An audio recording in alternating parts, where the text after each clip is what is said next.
welcome to PodcastTBD. This week, your hosts are Distinct Kusai and Jukebox Hero. This week, we are not with Scufflewick. Yeah, Scufflewick died. Yep. I think he's done that a few times on the podcast already, though. Yeah. He's kind of like a Marvel superhero character, dies, but somehow keeps on being brought back. Magic amulet. Yeah. If you remember, I died in the last podcast, and I was a ghost. I'm still a ghost. Yeah, but kind of like his comebacks are kind of like Ex Machina, like just they're needed, but not really explained why he's back. Yeah, Scufflewick's always a mystery. But yeah, this week it's my week before the last podcast before I'm gone for like nearly a month. Yeah. And this is going to be a super chill podcast. Yes. So why don't you tell the listeners what's going to be happening over the next month? For the next month, I'm going to be at a field school, an archaeological field school, digging in the dirt with a trowel. He's going to be trying to find the long lost mummies of central Alberta. Yeah. Surprisingly, that involves a lot of bison bones.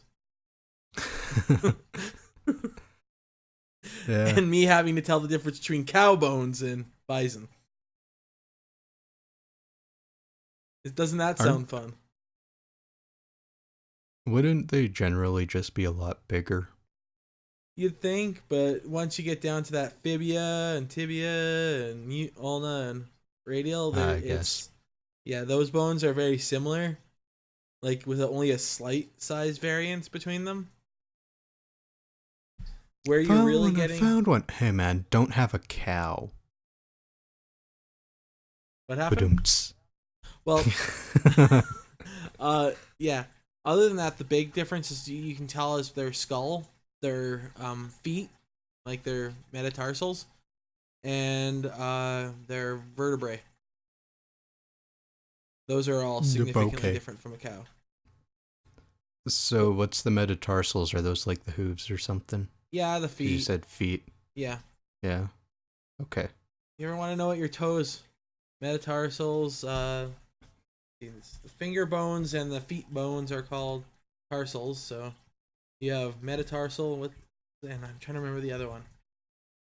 Two of them, but they basically are your feet and hand bones. Okay, so I'm sure anyone listening just kind of heard archaeological dig and all they can think of is Brendan Fraser in The Mummy. So yeah, I'm not that. What do you expect to find other than bison? Because I'm sure everyone's like, oh, dinosaurs, trilobites, fucking undead things. Well, to clear this up, guys, just so, because I've been asked this more than once by friends, family, and strangers. No, archaeology has nothing to do with dinosaurs. I am not a paleontologist. Essentially what archaeology is it's the study of humans through artifacts. We're a subset field in anthropology, and just so you guys know, anthropology, anthro means human, and that last little bit means study. So we are the study of humans. Well, I will point out you can cook in holes, and actually we do find those sites here in Alberta is where they created fire pits and they cooked in those, and like hearths in the ground. Yeah. And yeah, we find those. They're full of like fire-cracked rock and bones and stuff like that. That's kind of what I'll be digging up is where I am in southern Alberta. We will be mostly finding like bison kill sites. We'll be finding stone and lithic tools. Those are the same thing, by the way. Can you keep the skulls? Of the animals, me personally? Yeah. Most likely not. Damn. Because I've this always kind wanted a of, cow skull. Those things look cool. well, a cow skull, I might be able to get a hold of you. Where I'll be is an old ranch. So Yeah. they're fine. If it's a domestic cow, I don't think they're going to care, right? They have Right. cows go missing and disappearing out there, and actually one of the sites, I guess in the past, they had actually found a dead cow that had actually been rotted right down to the bone, and that's all that was left. It had been stripped by animals, and the rest rotted away. If I find one of those, I could bring it back to you. But anything that I excavate below the dirt will most likely be going to the zoo archaeology lab at the U of A. So. And by gone missing, you mean wolves, right? Yeah. There's boy. there's coyotes out there and stuff like that. Though my teachers seem to be really afraid of Rattlesnakes. rattlesnakes and ticks. Despite, from my understanding, they have seen one tick in the number of years they've been out there, and they have not seen one rattlesnake out at this site. While my teacher has seen rattlesnakes out at sites, not at this one, but they're really paranoid. I've lived down in that area, honestly, and actually I've lived in the area which is, even by my professor standards, a lot worse for rattlesnakes in Alberta. And there are people who live in that area that have never seen a rattlesnake, even though they're in the area. Basically, you just avoid them. You know where they are. You just don't go where they are. Case in point, you'll never find them. Sometimes they don't do that. My teacher was actually telling me he was up early in the morning. As you know, reptiles are really lethargic when it's cold. He stepped right over one, didn't realize it was there until somebody pointed out that he was standing over a rattlesnake. The rattlesnake was just too tired, I guess, and cold to really do anything about him being over him. So Isn't the rattle just a lure, though? So if something's already coming towards it, does it really need to rattle? yeah, it's a warning. When they're pissed off and don't want you near them, they rattle okay. those things to kind of tell you to fuck off. Okay. So, really, So tell you the do truth, we in my have- opinion, rattlesnakes are really chill. They warn you before they bite you, right?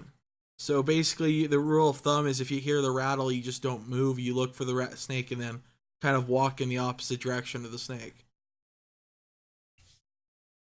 That's So about do we it. have an itinerary? Are we For the sticking to the plan? For this podcast? Yeah. I have some tech news, and I think I actually have a good idea. If anybody has any other suggestions for the main topic, considering my career is really synonymous with being geeky and nerdy. You know, Indiana Jones, The Mummy, his wife in there is the nerdy character. Basically, anytime you hear a movie in archaeology, it's slightly synonymous with being geeky and nerdy. So I was thinking we could talk about careers or our own careers that are geeky and nerdy by nature. So that, and Mine's for about the the tech farthest thing news, from that. I was thinking we could talk about AI. Something that if you've- Google's actually pushing right now. You've got some tech news, lay it on me. Okay, let me just restore the tab because I shut it down for a second there. So if anybody's been paying attention to Google lately, they're pushing AI, and specifically learning machines that learn, not just like created artificial intelligence, but artificial intelligence that learns. And this is actually a trend. We've talked about robots recently, which we talked about Russia creating their own little Terminator there. That's an example of a learning AI, as it learns to do something. It's not programmed to do something. It learns it on its own. So recently at the recent Google conference, the CEO Sundar Pichai outlined a new company strategy which revolves around them actually pushing artificial intelligence ahead of everything else, and that includes their Gmail, their mobile devices, their cloud, because they actually feel like this will advance the rest of their stuff further in conjunction with that. If they feel like if they improve upon their AI systems and make a revolutionary AI, that everything else in their company, technology-wise, will improve. And that's really not that wouldn't be easy to argue actually, like against, and easy to argue for, because basically, yeah, if you can create an artificial intelligence that learns, that means you won't have as many people to run a lot of their systems, because the computer system itself can learn and adjust. So, what's your thoughts on that? Well, right now, if you follow anything NVIDIA does, you can't listen to a single one of their conferences without hearing them talk about, oh, AI this, AI that, and then, of course, their car stuff. Yeah. Deep learning, deep thinking is super huge right now, which is why NVIDIA is investing so much into better technologies that can be used for AI and for lots of really small number crunching type things. Yeah. The big idea behind it is, if someone searches something in Google, you know how Google kind of crawls all the pages and stuff to make them show up, and then they kind of determine, okay, he's searching something about anime, therefore we show an ad about Crunchyroll in the sidebar. And if he clicks that ad, then that means it's a good ad, which means we're going to do more things like Crunchyroll for this person, stuff like that. To have a system that can learn how people operate when they're searching and stuff like that will do Google a lot of good. Well, and I agree with that. But you want to, being the person I am, and I know it's not here for this, so I'll be the one to suggest it. You mean But I have Scufflewick? one problem with AIs running my search engine, and I think most guys would that have ever searched up. When you search up something necessarily that you don't want everybody else seeing or just automatically popping up, now this can be anything. But for example, let's think somebody looking at porn. You look up a couple porn things on Google. You don't necessarily want that showing up every time you type in something into Google. I hope they have a function being like, yeah, I'm looking this up, but nor do I want it coming up every time you help me search for something. So right? Google already has two ways to kind of combat that. First, they have incognito mode, which means pretty much you don't get cookies and it won't show up in your browser history. Yeah. And then you can also go to their advanced settings if you're using like Chrome and pretty much be like, don't send usage reports, which makes it more difficult for them to kind of determine what ads to show you. Yeah, and that's nice and that's simple. But what I mean is, like, it would be really nice if we eventually hit a point with AI where I could just tell the AI, like, hey, like almost like it would just know, hey, like I get that you don't want, I don't have to change the settings, I get it. That it's smart enough just to understand this isn't something you would normally search up onto a day-to-day basis every time you go on without having to change settings. That it would just know. You know what I mean? Yeah, so, but I think in the algorithms that would actually they show, already have it might already do that. Yeah. Well, so like it'll kind of detect if you go look up Disney books once, it's not going to show up every time you go to your Facebook page and see ads on there, because you only looked it up once. It's going to see that you searched, I don't know, Xbox 360 500 times and show you a bunch of fucking accessories for the Xbox 360. Yeah. Well, that's what I mean. Like, it would be nice if it showed that it was learning, versus what you told me about incognito mode is you in the settings, is you telling it you don't want it to do that. Yeah. And I mean, they already have the first steps, so with this AI type stuff, I mean, it's a good step forward. Yeah. And like, I don't know, like, the further AI gets out there, I think it's better. Like, I know everybody brings up, like the Terminator thing and the computers destroying the world and stuff like that. Like, jokingly, and some people seriously bringing it up. And I'm like, I don't think we have to worry about it. But the one thing that's always worried me, and it weirdly enough, because Star Trek, how do you put it? Inspires, and same for Stars, inspires so many debates. One debate I'm looking forward to as AI advances, maybe not even in my lifetime, but I hope so, is the fact that if an artificial intelligence hits a point where it can be considered sentient, what kind of rights does it have? Or is it even human? Are we going to have problems with people actually considering robots sentient if they ever reach that? And I like seeing this AI stuff because we move further in technology, you can start to see it heading in a direction like that, because you already have AIs online that have conversations with people and are passing Turing tests and are becoming more human-like when they talk every day. So them just using it for technology is just another bonus for me, but it's also cool to see it advance in other ways other than just it's being kind a of toy. funny. What?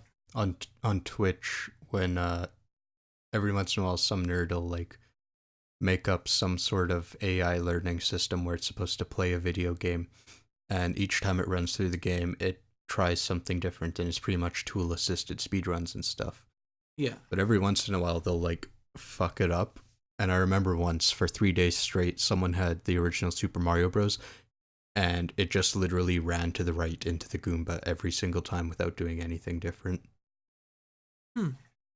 For whatever reason, it had like consistently like at least 10 viewers. Maybe the AI had a self-realization like Rick Sanchez does in Rick and Morty, and realizes that his world is fake. Just decides to commit suicide instead. You know, kind of dying like Professor Xavier in X-Men when he finds out that he's in a comic book. You know, maybe that's the proof of it. Maybe somebody accidentally hit sentient AI by accident, and the thing's just like, wait, I'm in a video game, this is bullshit, and then just commits suicide continuously. I don't remember Rick committing suicide. Okay, what episode was that? He tries several times, and specifically, most people would remember after his one girlfriend there, the hive mind. I can't remember the name of it. Dumps him. Was it like he? I remember something about like there's this laser thing, and he fries something in the laser. Then he puts his head in there, and then he just like lets his head fall down, and it misses. He passes out. He doesn't let his head fall down. He passes out from being drunk. Okay, narrowly escaping death. But did he actually commit suicide? He almost is, but he's tried, and the point is, a lot of people have pointed out he is because the way you said it, you said it made it sound like he did. Well, he is. He's a night. I like how the writers write Rick and Morty is, and they kind of point this out. The same thing with Deadpool is they realize they're little. Deadpool's less subtle, but they have been at times not subtle about it with Rick and Morty. That Rick realizes he's in a TV show. So, and he's mentioned it himself. He's at end of episodes acknowledged that people are viewing, right? Which people have theorized, and actually the writers have hinted at, but that's the explanation behind some of his behavior, is that he's actually trying to keep the ratings up on his show, because he realizes if his show's canceled, he dies. Right? Okay. I'm just saying, though, you said he committed suicide, so I was really confused because I don't remember him committing suicide. Yeah, the main Rick and Morty, from my understanding, hasn't committed suicide. So C-137? Well, and yeah, they're all C-137 though. That's the weird thing. There's a whole explanation behind that. That's their universes. Like, they're all C-137, their designation, but his specifically, they don't have a designation for his specific timeline, if I remember right.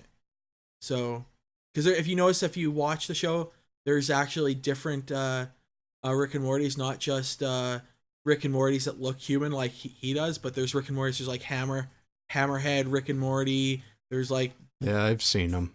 Yeah. Those ones are part of different dimensions and they would be C1 something else. You know what I mean? And then and in one of the episodes was that doofus Rick, he's actually from he's also C-137, but from a different I don't know how the word for it, timeline. But they're all from the same kind of dimension.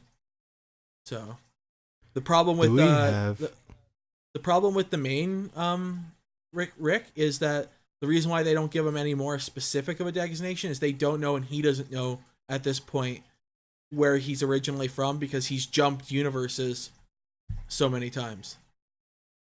So, and actually, it's still fine. I'm just saying the one they refer to as C-137 is the one we follow through their adventures. Yeah, and They don't I'll refer point to any others as C-137. It's just an easy way to identify the Rick that you're talking about. Yeah. Ooh, you want to hear something kind of neat? There are fan theories thinking that we actually follow two different Ricks. That the Rick I'm sure we there's fan follow in theories some about a lot episodes of is not things. actually the same Rick, and we're following two specific Ricks. Weird, right? Do we have season 3, episode 2 yet? No. And I kind of Okay. feel sorry for the writers of that show because it's not that they're writing themselves into a corner, they're not. The problem is they're expanding themselves too much, and that's the problem with the basis of the show is that he lives in the multi world theory, so multi universe. What is that? You know what I'm talking about, right? Ugh, words. Multiverse? A multiverse there, and the fact is that's infinite possibilities.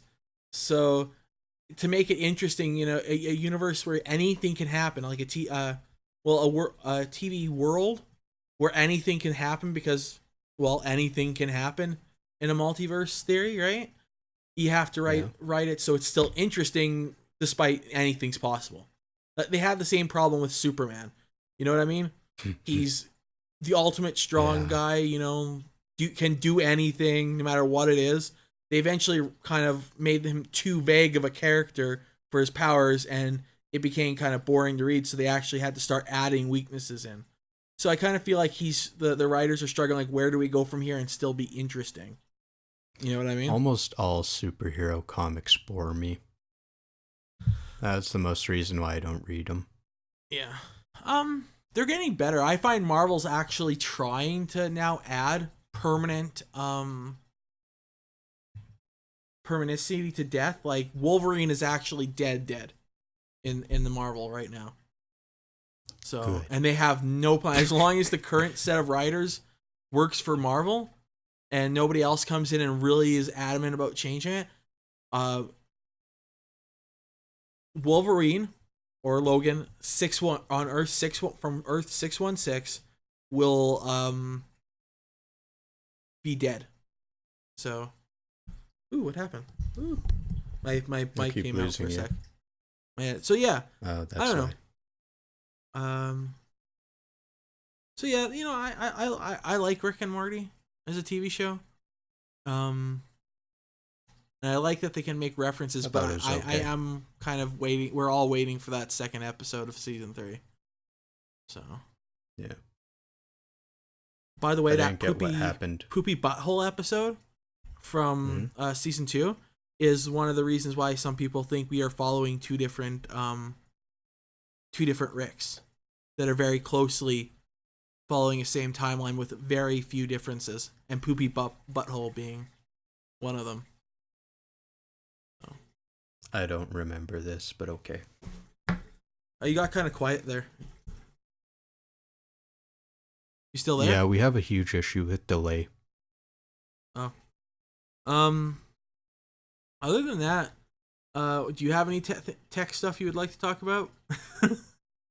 Because I can't remember any of it. I do think that there was some people created like an encryption key for the WannaCry virus, or not virus, worm. Well, that doesn't surprise me. And as much as people say things are encryptions, some encryptions are unbreakable, there's always going to be somebody out there with the time and the know-how to break an encryption, so no encryption's unbreakable. So I mean, nothing's unbreakable, it's just really fucking hard. Well, I'm surprised that if they have created it, it happened so quick. Right? That was probably some white hat hackers that kind of got in there. Oh, probably. I can't remember the other thing. Oh yeah, the AMD Vega was actually like officially announced. Looks pretty impressive. I don't remember any of like the actual stats though. Well, I'm not going to tell you because I don't remember the stats. Oh. Ooh. So this actually can go into geek news a little bit. It's not technically, but I'll consider this geek news. Is with all this WannaCry and hacking and stuff like that. This reminds me because your sister the missus just recently had the option of getting an S8 but didn't. And one of the cool features on the S8 is that it can unlock your phone by the user of the phone looking at the screen. So screw thumbprints, this thing has retinal scan, essentially. Right? Except, Okay. and this is why it's geek news, is somebody managed to unlock a phone with a picture of the person that whose phone it was. Like they printed it off, and put a contact lens over the eye so it looked convex, and it worked. That's a little sad. I'm gonna point out that's like jerry rigging hacking right there. We're like, we didn't even try. We didn't even think this would work, but it did. Guys, if your retinal scan's that bad, I hope to God any of the retinal scans that they use at the airports and stuff like that are better. Yeah, it makes me have to wonder, because if it pretty much goes by retinal scan and it can go off a contact lens, does that mean it's detecting color or what? Because, I mean, color changes depending on the light. Yeah, I think what they're doing is they're scanning the patterns on the eye, like on the iris, on the iris, because for it to be a true retinal scan. Oh, I guess it's a clear contact lens then. I was thinking of those ones with the weird colors and stuff like Yeah, that. they're doing a clear one with a picture of it below, right? And it needs to be Okay, still that needs makes to be more convex sense. for it to work. So it's not a true retinal scan. I think I haven't looked into it myself, but my best guess would be that they're having the camera search for patterns like your thumbprint in the iris of your eye, and Easier that's than how pulling someone's eye out. well, how actual iris scans work is they actually not only do that, but they actually shoot light into your eye and read the back of your eye. So they actually slightly bit are a little tingly, mattering on how powerful they are when you go into them. I know this from experience because I've had to get a retinal scan for before I even got trained at a job before. Yeah, it turns out if you go work for some airports, they have retinal scans there. So Just mild vision damage, no big deal. yeah, guys, you can only work here for a couple of years, then you kind of go blind. uh, Benefits must be great. yeah, well, they have like a whole thing to get in there. They always wonder why this one particular airport I applied for always wonders why it never has people stick all the way through the application process, because the application process takes 6 months, then you have like a month of training. So yeah, it's kind of like background check, then you need a physical, then you need to get your biometrics, then have a background check, and then on top of that, then they want you to go through a month of training. So no thanks. But yeah. You know what we did do? What? Games we've been playing lately. Yes, games recently. I have not played diddly dick shit because I've been getting ready for a field school. I have if you want to call it a game, because it's a pain in the butt, and I already noticed something I did wrong. The game of hanging string lights on a patio, not even an apartment balcony that doesn't have any actual anchor points, so you have to somehow manage to make anchor points to hang the string lights. You've seen the pictures. I managed to get them up. Duct tape. Duct tape solves everything. I tried to use one of those hanging hooks, and you know those ones that you put on your wallets aren't supposed to damage, but they use a special double-sided tape. Yeah, that probably wouldn't stick well to the rocks, no? Well, they were actually sticking quite well, and I think you'd be able to hang your coat on them no problem. The problem is they can't hold enough weight to hold 30 feet of stringed lights. I could imagine. So before we started recording, I was outside preparing my newly planted garden patch for the impending winds. Ooh, are you going to put a little caterpillar tent on top of them? So I have a bunch where I just planted seeds, so they're not even seedlings or anything. Yeah. I just put a bunch of plastic bags over top of that because I kind of have a fence going around the whole thing, and that'll help trap in some moisture and stuff. But I also did that over top of some peanut plants because they're pretty low to the ground, so I'm not too worried about the wind on them. Yeah. But it's also supposed to pour rain for the entire day. And then I have one large plant that I've been growing over the winter that I planted in there, and a couple 4-inch pepper plants that I'm just going to put some massive pots over top of them. Weigh them down because the winds are supposed to get to 100 kilometers. Yeah. Oh, if you're an imperial, that's 60 miles per hour. Some good news for you, and me and Scuffle kept talking about this. The forecast has changed. No longer is there weather warnings for this weekend. This week, and they're saying that we might not get the 100-kilometer-hour winds and the 30 to 40 centimeters of rain. Oh, good. I mean, we're not going to get that, but we still have an 80% chance of rain, and the wind surely did not just drop from 100 to 0. No. It's Alberta. What they're saying now is it's not an 80% chance of that happening. That's the reason why they put up that warning. They're like, there's only a 30% chance it'll happen. And then my teacher's like, when he told us this news, because it actually affects my field school, he's like, yeah, that's now it's gone from we'll have to plan for 30 to 40 centimeters of rain and 100-kilometer winds to just a regular day in Alberta. Well, I don't know about that. I looked up the warnings an hour ago. Yeah. So I'm gonna go with him because where those weather warnings come from in the meteorology, a lot of that stuff comes from U of A, the University of Alberta's Tech, and that they have set up at the airport, and that they give out to a lot of the news stations. So I'm gonna go with the university's probably right about this. I'm just gonna go with Google because I'd rather my plants not die. No, because if I leave this shit on them, they're not gonna die. Yeah, if it doesn't happen, they're not gonna die. Exactly. My teacher's still planning for the 30 to 40 centimeters of rain, but he's like, guess what? We might not have to deal with it. See, I never heard of that. I just looked at the 7-day forecast on the weekend and was like, 100% chance of rain, 12 degrees on Wednesday. Fucking prepared. And then, just a few hours ago, parents come by and they're like, oh, did you hear the wind warnings? It's going to get fucked out there. Yeah.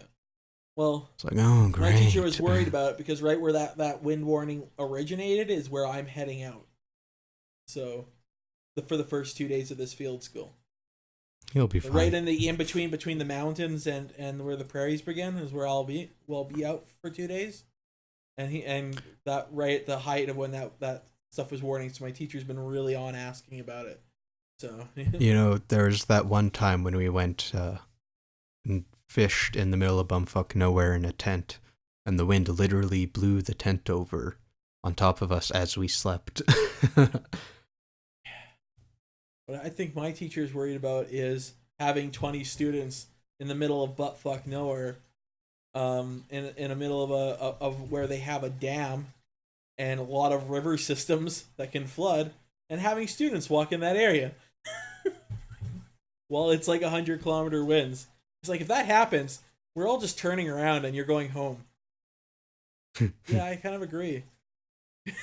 Just fucking, I'm gonna sit on the bus. The Greyhound will take me where I need to go. I'm gonna describe the area that we're heading.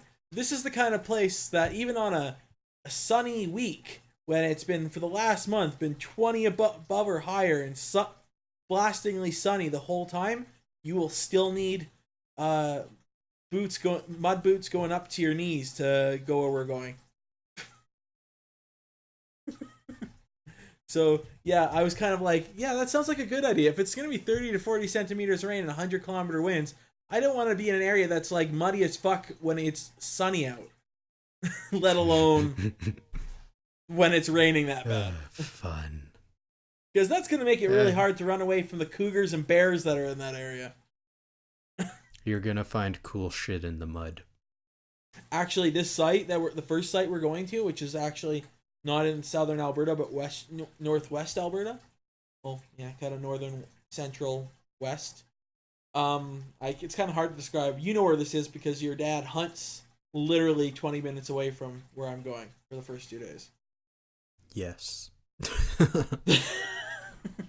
um, yeah, I kind of lost my train of thought, but that's an interesting area to be in, It's forest land.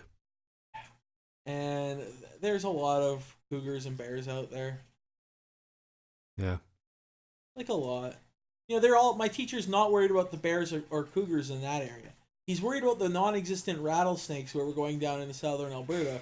But you know, this is the place where I've had while driving a quad through the area been like literally within 10 feet of a cougar that we couldn't get away from, so we literally had to drive past going 70 kilometers an hour while he was like at the edge of the area we were in. Like, it's kind of hard to explain. Where we were was kind of like this big Vigru Valley. It's this little valley that's near in the area, and literally a cougar came down the hill, so he was kind of at the edge of where our quads would have to drive by. And luckily for us, he didn't take a swipe at any of us as we flew by. My friend at that same day ran into a bunch of cubs. Didn't know where the mom was, but the cubs were there. Every time I have a friend go out into that area during this time of the year, they have a run-in either with a bear or a cougar. But my teacher's worried about rattlesnakes in southern Alberta. So. Oh well. It'll be Have fun. you been keeping up to date on Attack on Titan? Actually, I haven't had a manga? chance to watch it. I've been trying to catch up on, well, not really catch up. I've been trying to marathon Yu-Gi-Oh! The original yes. series. So, Yeah, not the I mean, shitty thing that came after, but so I'll get to Yu-Gi-Oh in a second, but Attack on Titan, because I have followed that one since it pretty much started coming out, and I'm talking about the manga, not the anime. And I was about 40 chapters behind, and this thing is monthly, so I was pretty much like 4 years behind. And I'm like all caught up. oh, you're like, actually caught up on the manga?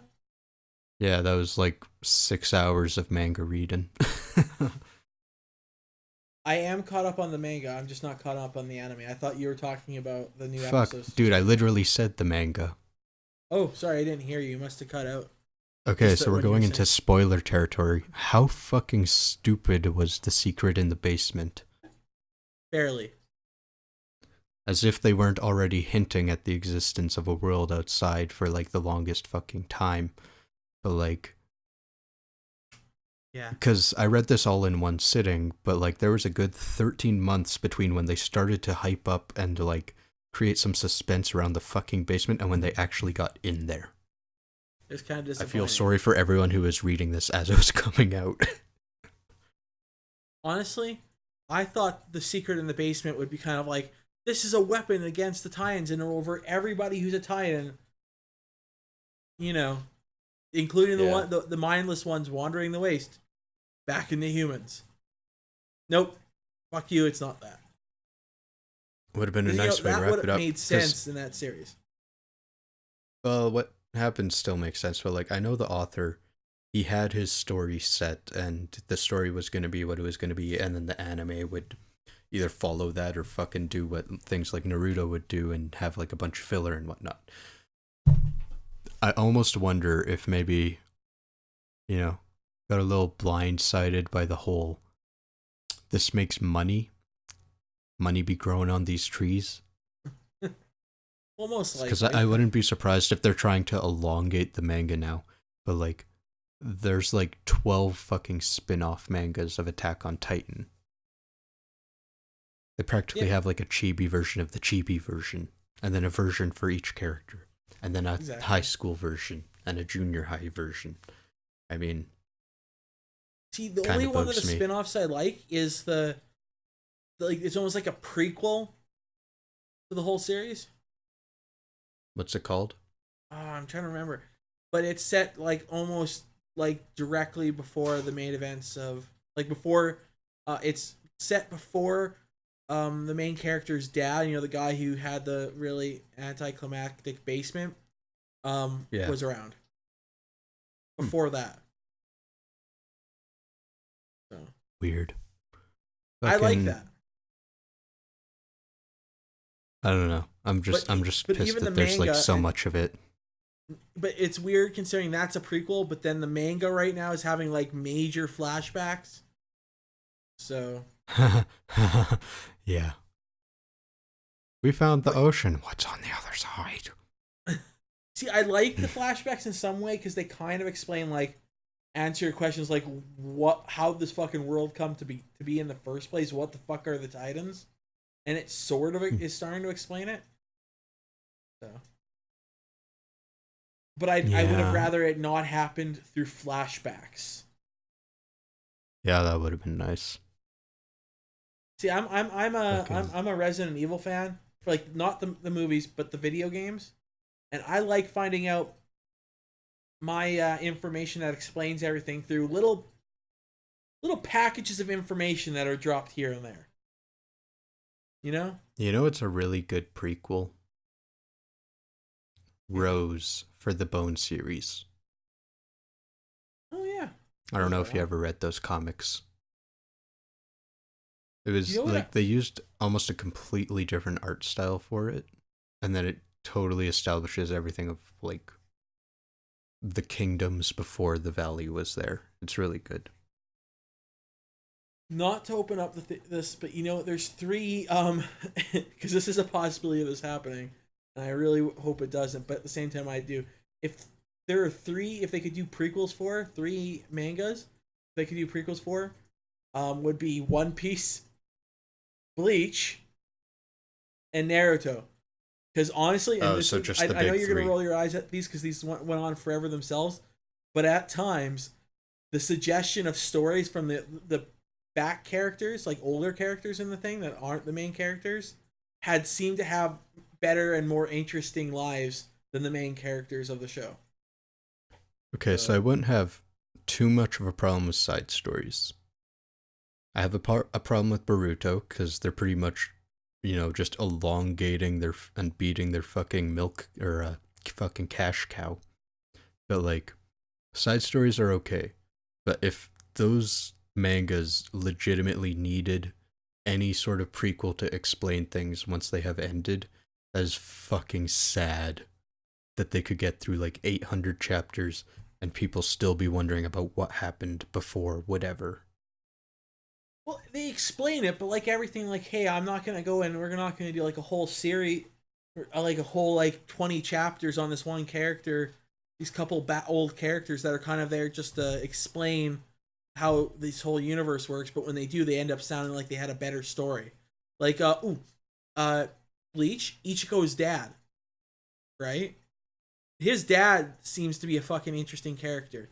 There's a couple other characters that seem to have more within that from before Ichigo seem to have way interesting lives. You have I can't remember his name, the general, the old guy with the bald hair and the mustache. I can't remember his name. Anyways, he's the leader of the Shinigami in that anime and manga. And Okay. he seems to have like a really fucking interesting story, though they barely touch into it, right? He's one of the strongest characters in the whole manga, but they only kind of like touch on his history, and his history hinges on the final villain's history as well, and they barely touch on him. I'm like, he could have an interesting spin-off prequel.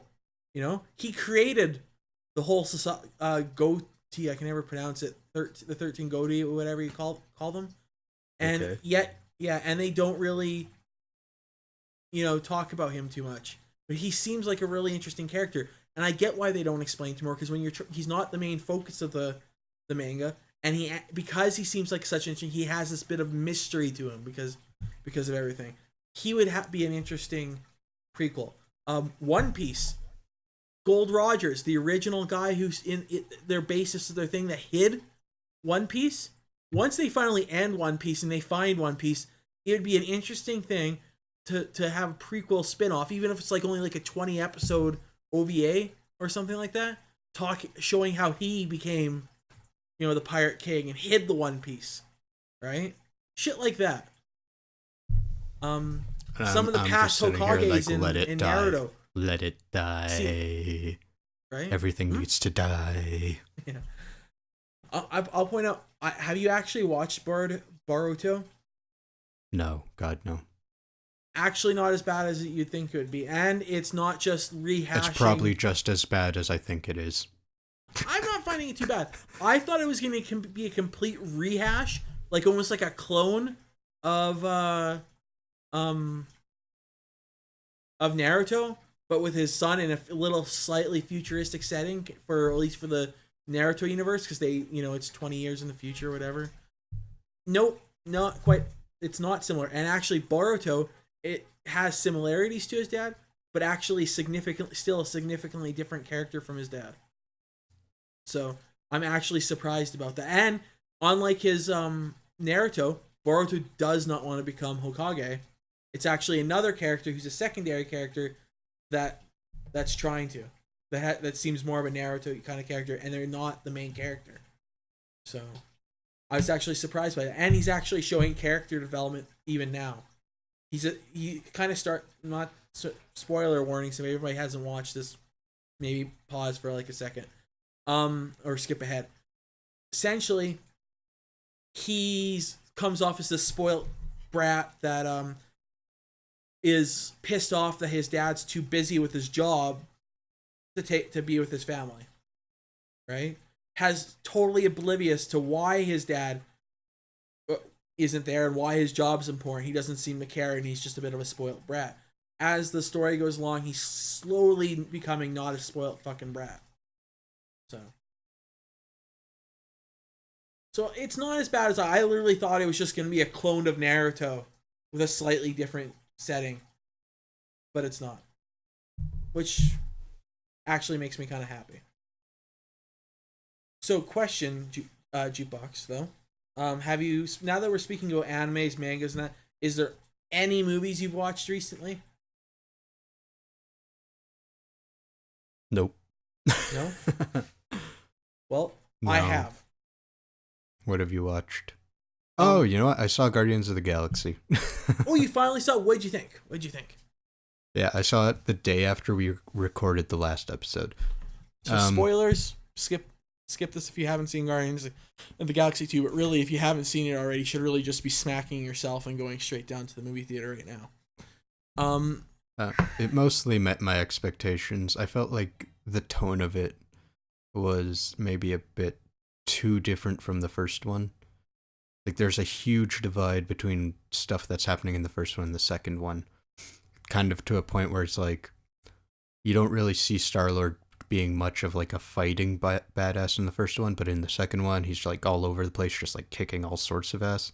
And you kind of miss what happened in the middle there, or they didn't explain it well enough in the first. Or like Gamora when she like lifts up that giant fucking machine gun thing. Like, from the first movie, I would have never guessed that she could lift something like that, so. That kind of comes from two different things. One, they briefly explained in the first film that she might be that strong, but they don't show it, right? So both her and her sister and her brother are all genetically and technologically modified, so they're actually super strong. And super durable. Like, you know how you see her sister, like, constantly reform her broken bones? Like, twist them back into place? Yeah, that's her sister, not her. But they all have their thing. Like, you see her brother has super strength, and they kind of show that they all, in some bits, do. And then if you've read the comic books, they're just kind of expecting you to, because these are comic book characters, to slightly know a little bit from their explanation from the comic books.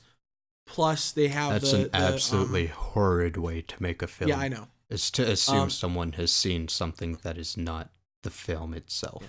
They just don't go into super detail. They kind of briefly mention that and give hints that she might be that strong, but they never, like in the first film, never actually show her doing anything like that.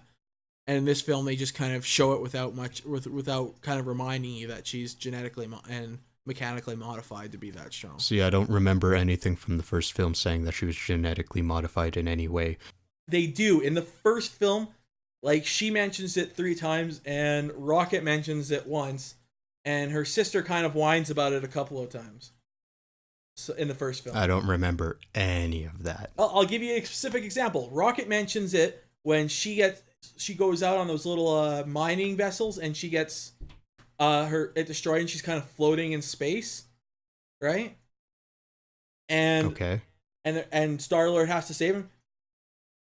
Rocket specifically mentions that she might survive a little longer because of her modification that her father Thanos did to her. Okay. Kind of paraphrasing. I but still he don't mentions remember everything. any of this. I've watched the films a lot of times. Plus, I already kind of know about Okay. a lot of the fan theories. Well, I But don't, yeah, and there's also 4 movies between these two movies. 4 years. yeah. Has it been 4 years? I think it's been 4 years. I don't remember. 3 or 4 years. In between that, what Disney and Marvel now has done is there's a kids TV show that Are you kind of fucking explains- serious? yeah Jesus Christ. that fills the 4-year gap. They're kind of taking note from Star Wars, the animated series, TV series, where they fill the gaps between the movies. So, I mean, that's all well and good, but it's also a children's cartoon. It's not like I'm supposed to be expected to watch this.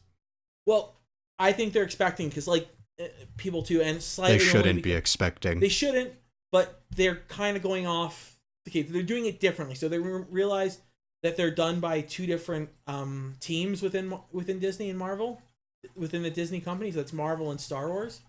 Star Wars, even before Disney bought them out, had a fan base that followed their animated series, and their animated series is 100% canon in their universe. So hardcore Star Wars fans actually watch it because it's guaranteed canon.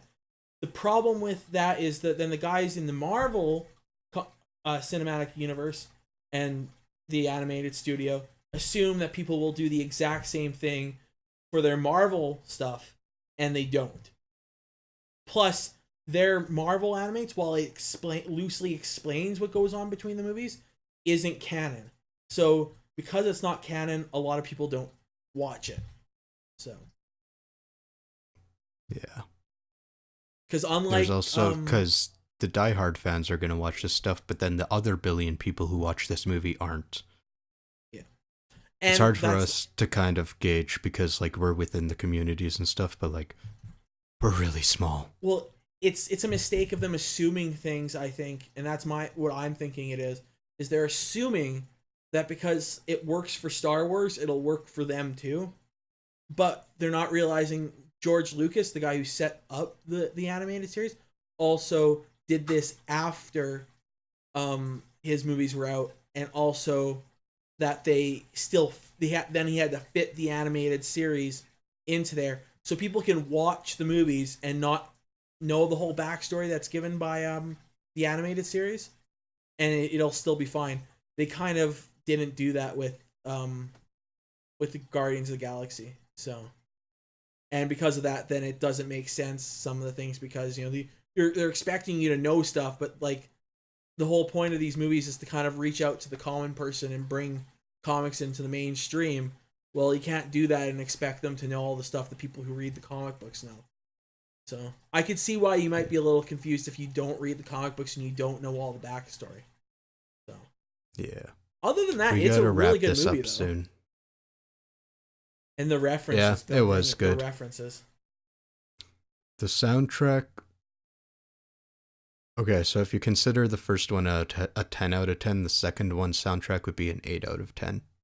Yeah, there's a couple. Not quite on the mark. Yeah, I feel like they must have had somebody different picking up. They're like, but they just like the retro music. We like the retro music from the first one. Don't get me wrong. But what people liked is not only did they like the retro songs you were putting out in the movie, but they worked for the scenes. Not all the music they used for Volume 2 worked with the scenes they had them in. Some of them almost seemed like they're really good songs, but it almost seemed like they were just kind of throwing an old retro song into there. You know what I mean? Yeah, I mean, as much as I like The Chain by Fleetwood Mac, I feel like they could have put something else in there. Yeah. Though I do like that they have Brandy. Yeah. Because that actually does fit.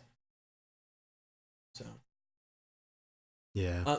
I only have Russell one. Crowe was an interesting casting choice. Yeah. I only have one complaint about the movie though. What's that? I like it that they made a change from a big change from the comic books to the movie, but they could have had still a really good movie if they had stuck with something closer to the comics. The big difference between Volume 2 and the comic books is Ego is not his father in the comic books or in the animated series. He's actually, and this is explains his nickname, and that's why I'm kind of the only thing I don't like about the movie is that because if they had stuck to the comic books, it actually explains his nickname, Star-Lord. So his dad is actually the king of Spartex, a humanoid planet of warriors that's actually on the same, almost the same level as, say, the Asgardians, right? Okay. So and what they call their prince on their planet is they call their prince the Star-Lord, right? So now do you get why his mom called him, oh my little Star-Lord? It's like calling her son, oh my little prince. Yeah. So. Oh. And there's a whole huge, awesome story arcs in the comic books they could do. And his dad's just as much of a his actual dad in the comic books is just as much of a douchebag as Ego is as his father in the movie. So. Gross. Like, you have to admit, his dad in the movie is a bit of they did a good job. He's a massive of making douche. Yeah, and they do a good job, and that's something like I love when an actor pulls that off. Is that they make you hate their character, because that's just as much of a writing and an acting feat to make somebody hate a character that much realistically, and as it is to make them love a character as well. So that's why I thought Russell Crowe was an interesting casting, because the only thing I remember him from is fucking Chicken Little. So I don't see him as a douche. I just see him as a concerned father. So to go from that to this complete douche father is kind of a big divide. See, where I remember him from, if I remember right, is Escape New York. I've never seen it. And he's a massive douchebag in that. So, have you seen Chicken Little recently? No, but I know I've seen it, and I remember you talking. So yeah, I can see if that was the last movie you've seen, or maybe the only movie you've seen. I was just gonna say because I watched it again last year, because like back in 2003 or whatever when it came out, that was like my favorite fucking movie. And I remember being so impressed with the animation, and I watched it recently, and it's like uncanny valley galore. Yep. It's like the texturing of like the fur, the feathers, everything. I mean, now that we got Zootopia, I can't go back. Yeah, now try to go back to that and Jimmy Neutron. I did that too, because I have that movie on VHS. Because I also fucking love that movie. Like, especially because they had that one song, Kids in America. Oh, yes. Fucking, when I was 5, that was my jam. When I was 8, that was my jam, but because of a different movie, Digimon. Yeah, that one too. So, this is a really roundabout story, but so you know how the Digimon movie we got in North America is really 3 Digimon movies kind of spliced together? Yeah. You know how the middle one is so much better than all of the rest? Yes. Okay, so that one was directed by Mamoru Hosoda, and he went on to make The Girl Who Leapt Through Time, Wolf Children, Summer Wars, and A Boy and His Beast. So all fucking amazing, ridiculously good movies. when we were at Salvation Army a few days ago, my girlfriend happened upon some random Japanese book. And she just glanced at it, and then she came and found me, and she's like, there's this Japanese book with like a naked girl on it. And I was like, well, okay, I need that. So what it actually was a photography book. And from the limited amount of Japanese that I can read and stuff, I could see that it was photography by Lily Frankie. Lily Frankie did the voice of a character in A Boy and His Beast. I want to see A Boy and His Beast. See how fucking roundabout that was? Yeah, that was roundabout. No, but it's I don't know who the girl is in this photography book, because like most of the pictures are just of this one girl. I assume it's like his wife or something. But I looked him up, and apparently he's a super established actor, and photography is kind of like one of his hobbies or something. Yeah. Yeah. So that's kind of a nifty find for, $1. It kind of is. Have you watched it yet? No. Because I've been seeing it at HMV, and now HMV is closed, so I don't see it anymore. But every time I looked at it, I was like, I can't tell, is this, animated by the same guys who did all those other ones? And then, of course, nowhere on the DVD will it say who it's directed by, so I never knew it was Mamura Hosada until maybe a few months ago. But I think if I ever want to get it now, I'll have to, order it online or something.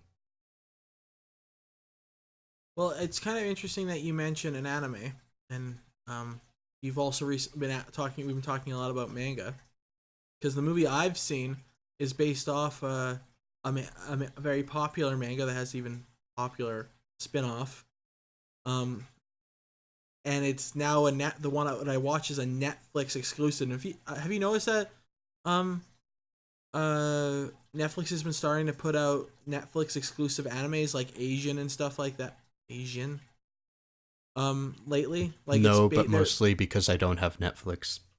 They've been putting out these things, and they're like actual mangas, but they're making movies and TV and anime series based off these sometimes very popular but maybe a little more obscure mangas. And the one I watched recently, and it's a new Netflix exclusive, is called Blame, with an exclamation mark at the end. Now, do you remember? Have you ever heard of this manga? No.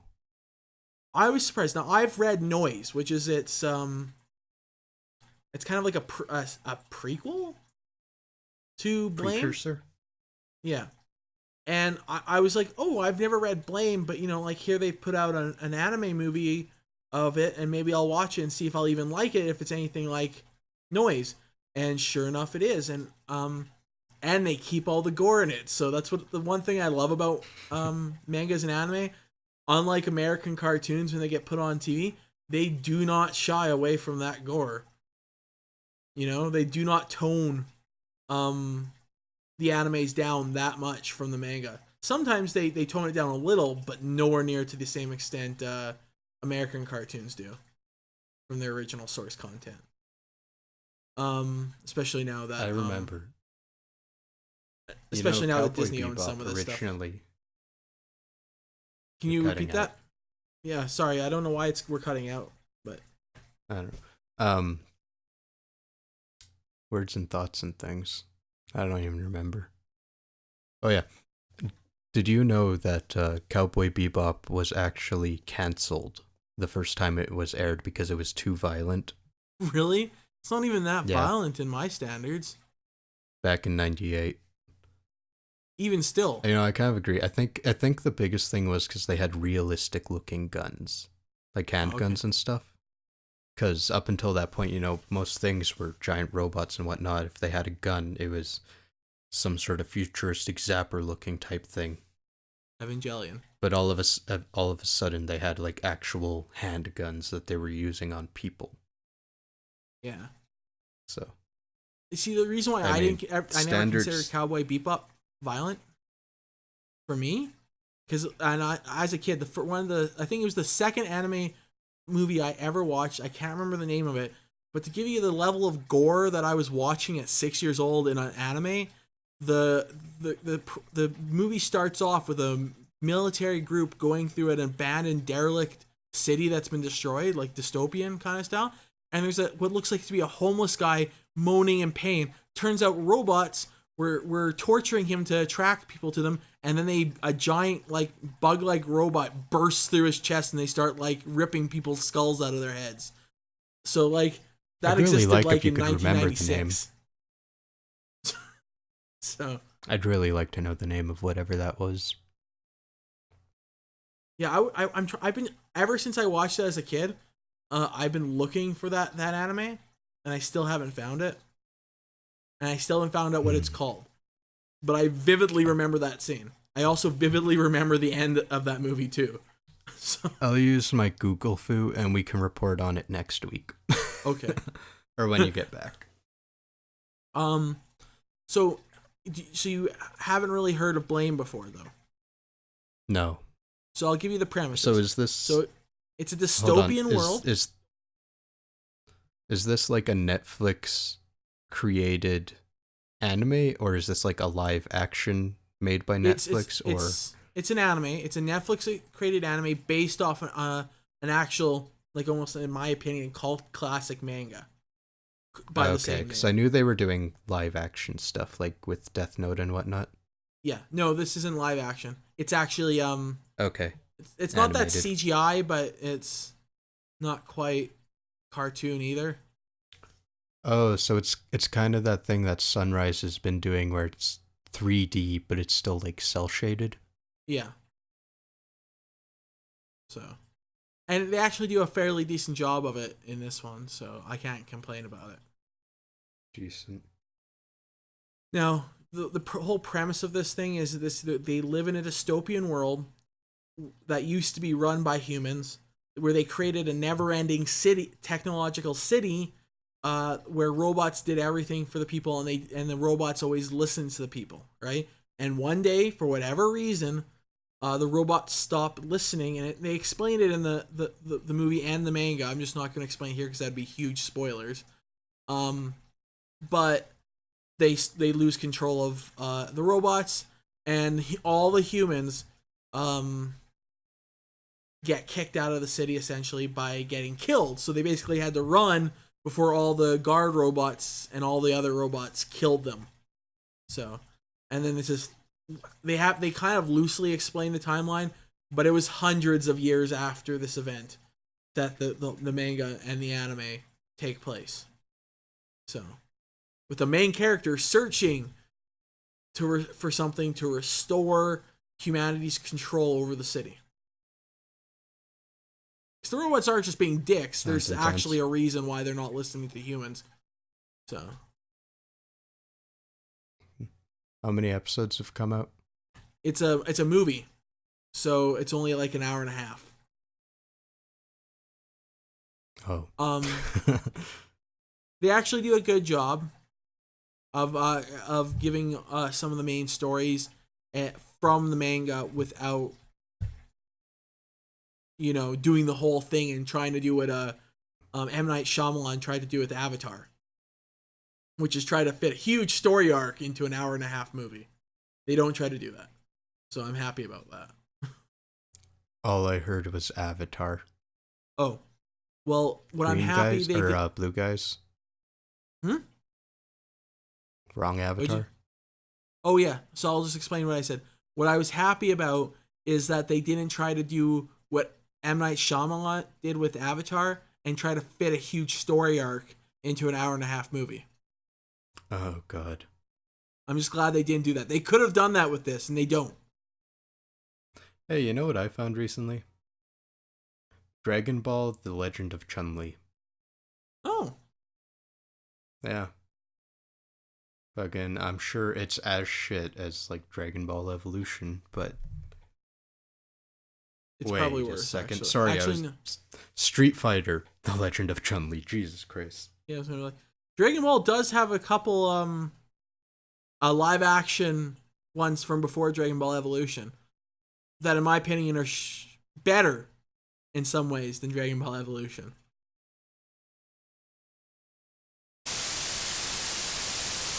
Still there, Hello? Jukebox? Hello? Hi. Is it me you're looking for? No. I was trying to remember the rest of the words. It's like I can see it in your eyes. Yeah. I like that you at least knew what I was trying to make reference to. Yeah, Lionel Richie. I got that shit. Actually, I think I have... Because I have some Lionel Richie on vinyl, but I think I don't have that one. I think that's the one with the orange cover. I haven't actually ever seen the LP, so I don't know if it has an orange cover or not. See, by the time I listened to that, it was on cassette. So, I mean, by the time I listened to it, it was on the hell is that thing called? The Herbie, you know, the Love Bug, but the one with Lindsay Lohan. That soundtrack. Not as bad as a movie On as CD. I thought it would have been. I thoroughly enjoyed it. I was also like 5 years old or something. I still have it on Herbie. DVD. You know, before Lindsay Lohan became shit. You know. Fucking Mean Girls was the shit. It was. And that was one of her good movies. And then the next thing, fast forward to Machete, and all she's doing is jingling her tits. I've never seen Machete. I just know of Machete. Machete is awesome. I'm sure it is. That movie is good. I'm just saying Lindsay Lohan in it isn't. So I'll take your word for it. I also like the main actor for Machete. The guy who plays Machete. Danny Trejo. Yes. Danny Trejo is the shit. He is the best. Just hands down, done. If he appears in a movie, that movie is instant gold. Okay. Like Spy Kids. Yeah. Up until he showed up, that was a shit movie. And then he appears in it. Phew, that was good. Hell, I love he's how even good as in the third one they had so many like extra like amazing actors and cameos and stuff. Like they had Elijah Wood, and he was there for all of like 13 seconds before he died. He's like, I am the chosen one. Watch me win. Game over. Yeah. I liked Spy Kids as a kid. Okay. So did I. I like Spy Kids 3D. Back when 3D was awesome and still gave you headaches. Yeah. Well, I remember Spy Kids 3D came out, and then Shark Boy and Lava Girl came out. And I mean, Taylor Lautner was Shark Boy, so when Twilight came out, we'd be in the theater and he'd show up and we'd just yell out, "Oh my god, it's Shark Boy!" And everyone would like lose their shit. I still remember coming out of Spy Kids 3D and seeing purple for like half an hour after that movie. Really? Yeah, like everything was just fucking purple. I never had that problem with the blue and red glasses. Yeah. I know I wasn't the only one, because like a couple of my cousins were complaining the same thing. We were in that movie for so long, and we'd come out and like all you could see was like fucking red, blue, and purple, and I was just seeing solid purple. It's like, is this supposed to happen? Is my eyesight's gonna go back, right? This isn't like rose-colored glasses, okay? I can't remember. I think it might be Back to the Future that I'm thinking of, but there's one of the bullies always wears 3D glasses for some reason. Yep. They also have someone like that in the promotional art for like Zombies Ate My Neighbors and like the Sprite in the game. Oh, that used to be a popular thing when 3D glasses came out. People would wear them. Losers. So.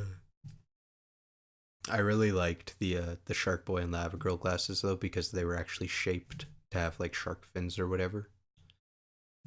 We kept those. You know what reminds me of those 3D glasses? Do you remember decoding glasses, which run off the same principle? Do you remember those? Yeah, and then you'd have the thing that just looked like a bunch of red speckles. Yeah. And then you'd put the glasses on and it would actually have words because it's filtering out the red or whatever. Yeah, I got a bunch of those books with those in there once, but no glasses. And my mom wouldn't believe me that all she needed to go out and do was buy some red plastic film, and it would work exactly the same. Supposedly an 8-year-old doesn't know how that works. I think it was my mom just didn't want to spend the money, but probably didn't want to go out. Instead, she just told me I was wrong. And now as an adult, I know I was 100% right about that. Oh well. So I think you should tell me how far into Yu-Gi-Oh you got, and then we should wrap this up because I got shit to do and I'm feeling really salty. Salty? About what? Salty. No, I'm just feeling salty. Well, I'm just as they're getting close to the end of like episode 20 something, near the end of Battle City. Okay. See, I did the first 9 episodes, and then I decided to just watch the abridged version from there on out. Because I was watching it with my girlfriend, and we kind of have this rule that we watch these things together. But I'm like, man, I can marathon this shit in a day. You will watch one episode maybe once a week, maybe once every 2 weeks. So I just went the abridged version, and I'm on like season 4. Yeah, I haven't got past that. That after the movie in Yu-Gi-Oh, I kind of lost interest in Yu-Gi-Oh. That being said, after rewatching all this, I realized they really did make it for an American, like almost like an American audience or kids, like to promote it, because honestly, the story arcs seem like they could go on for longer, and if they were a modern anime and manga, they probably would, because god dang it, I have actually watched a couple episodes of the new Yu-Gi-Oh, like Duel Monsters and all that, and they go on forever with their story arcs. This is like really short, quick story arcs in the original Yu-Gi-Oh. Don't forget, 4Kids got a hold of that. That's probably why. That's like... So Card Captors, 4Kids got a hold of Card Captors, and the first episode in North America is like the 23rd episode in Japan. Why not? Like, it's infinitely more action-y in Japan than it is here. Like, they cut out all the action in North America because it's too violent for kids. See, what I would love to see with Yu-Gi-Oh, the original, instead of them redoing doing these new story arcs, I would actually like them to see them reboot Yu-Gi-Oh. So they kind of did that. So they released that new Yu-Gi-Oh movie with the original characters, so like Yugi and Kaiba and stuff. And then they started releasing not booster decks, like starter decks and stuff again, based around the movie characters, so like Yugi and Kaiba. And then with the Duel Links game, it's all the original like first season cast and stuff so far. They haven't even touched on like, well, I guess they did do Elemental Heroes a little bit, but like there's no synchro summoning or anything yet. Yeah, I hope so they do that. Right now they're just kind of grabbing everyone who got interested in 2001 again, and who knows if maybe they'll actually do a remake or continue on with the old characters with just the old characters. Yeah. Well, see, after, because Yami kind of disappeared, sort of, after the way I don't know if you remember the end episode is him kind of. No, I don't know if I ever actually saw the end episode, because I started watching this after the first and second season were already rerunning, because I didn't give a shit about it when it first came out. And then what I saw was mostly scattered because I didn't have PVR, and as a kid, I never for the life of me remembered when shows came on. It was just like, if I see a show and it's on, I'll watch it. Yeah. So I missed large amounts of like the second season and Yeah, and like the not ending to give, episodes.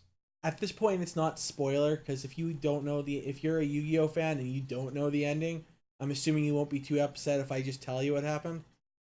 Yeah, you can go ahead.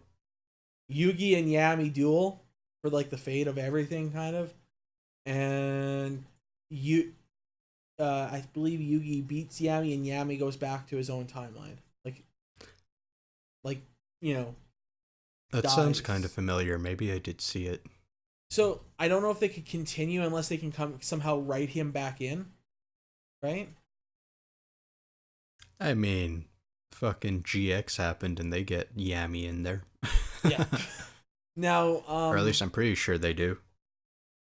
maybe, but what I would like them to do is all the storylines are really short, and you can tell there's a lot more going on, and they're so short it wouldn't take much to really nicely stretch them out into like their own seasons, like really like 26 episode seasons each story arc.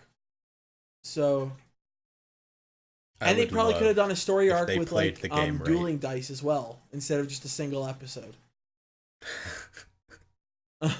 Dueling dice sucked. So the thing that disappointed me after the original TV series and the first movie, is that they kind of made it more kiddie than it already was, which was weird to me considering as it progressed it got a little darker and more pushing that preteen teen space instead of kids. So they kind of I think shot that's back maybe to what children. was happening there is it was kind of growing with its audience, and then they kind of had to go back to recapture the kids. Because if you don't recapture the kids again, then your audience just keeps aging, and eventually they'll not be there anymore. Well, and I get that, but do it on the same level as Pokemon. You know?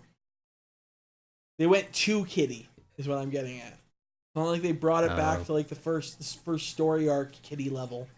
That the first couple episodes of Yu-Gi-Oh! They brought that shit straight back.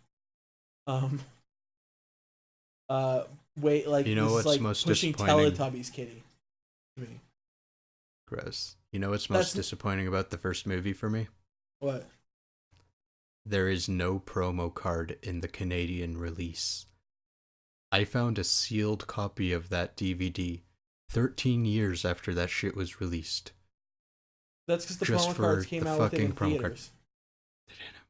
Well, when they released the movie, they had a promo card in there too. They just didn't have it in the Canadian release. Okay. You know what's sad? Just the American one. Pissed me off. I had all the promo cards, like all of them, because I went to see the movie more than once. Right? Surprisingly, yeah. I'm pretty sure I know what happens to my cards. If my brother ever hears this, I'm pretty sure he threw out my deck. Or more specifically, just those promo cards. Why? Because if you put those promo cards in your deck and you're not an idiot, you can pretty much beat anybody with any deck. That they can bring out any deck they want. And if you knew how to use those cards, you could pretty much wipe the floor with them, even if they had the God cards. See, I have Sphinx Talea, so like the girl Sphinx, and I got that from a friend of mine. But when I went to see it in theaters, I didn't get a card then. I was kind of pissed off about that. They might have run out. Actually, well, yeah, they did run out, but like I remember being pissed off after the fact because I didn't even know there was promo cards. My friend's just like, "Oh, dude, there's a Yu-Gi-Oh movie. Let's go watch it." And I was like, "Oh, hell yeah, Yu-Gi-Oh! Let's do that." And then later, I found out that he'd already gone like 3 times and had all these cards, and I was like, "What's that?" Limited edition. What's that? Yeah, you couldn't actually use those in official duels either. Well, yeah, of course they're banned. Lots of shit's banned. Like, Dark Hole is banned. For Which is good sad. reasons, but it's fucking banned. See, I got why these ones were banned because they are overpowered and they work exactly like they do in the movie. So, yeah. pretty much, you're like a couple of moves in if you get a hand of all those in one hand, and next thing you know, your opponent's like, "Why the fuck do you have like 10,000 attack points on one monster? Oh, why are you now at 15k?" Like fuck you. Do you remember that one GX movie that was kind of in the background that one night I was at your place? It's kind of what that felt like, because it was like 3 against 1 and their turns lasted for like 5 minutes, and it was just like, play this card, play that card, play this card, play that card, bring these guys back, destroy them, banish them, bring them back, tribute them, bring this guy, power him up, double him. I was just like, man, Yu-Gi-Oh got shit. Yeah. It pretty much got down to who has the most beastly fucking card to begin with. Pretty much. And the other big thing that disappoints me with the new Yu-Gi-Oh! Is the thing I loved out of the original Yu-Gi-Oh! Is that it was all Egyptian themed. You know, the dual monsters came from Egypt, an ancient game, kind of a thing. And I love the Egyptian motif to a lot of the stuff, right? Yeah. And then they kind of just went, fuck that shit, let's try aliens. We're time traveling with motorcycles. And we're playing the card game on a motorcycle. Yeah, pretty much. See, instead of bringing out like a new bad from Egypt and stuff like that, because nothing supposedly happened in Egypt after the first pharaoh Yami died and got sealed in the Millennium Puzzle. So yeah, there couldn't have been villains before him, good guys before that, or villains before that or after that playing the game. But just bring back Bakura. Yeah, he was the best part, anyways. Pretty much, just had them all tricked.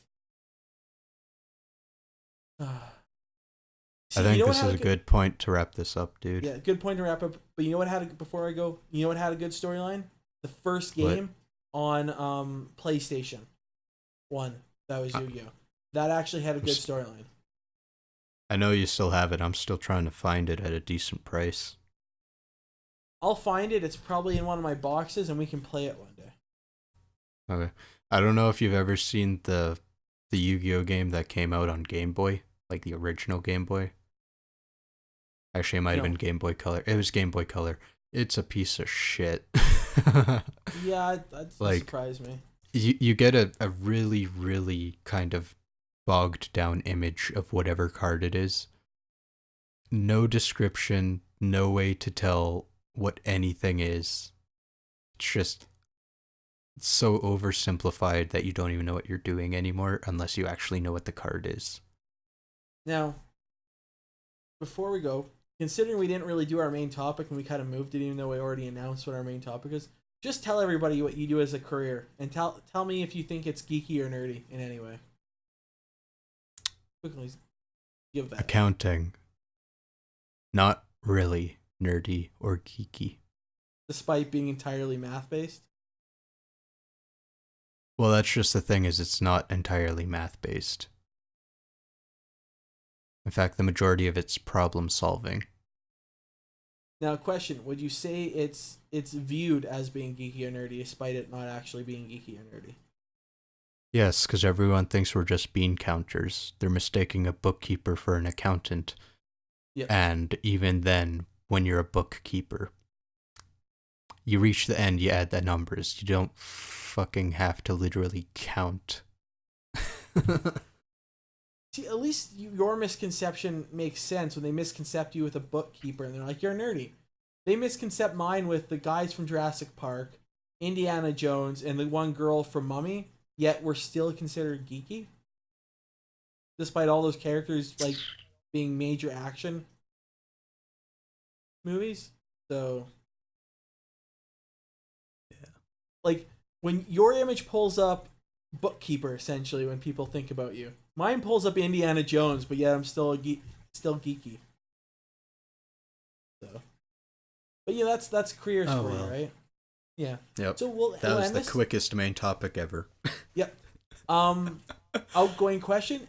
Let us know whether you think your career or future career is geeky or nerdy, and why.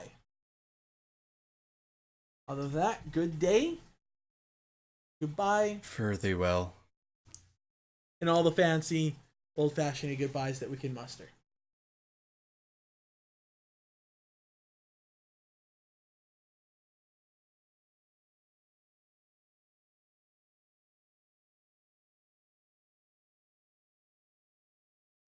Thank you for watching our podcast. If you liked it, hit the like button. If you'd like to see more, hit the subscribe button. Be sure to follow us on our social media, and we will see you next week.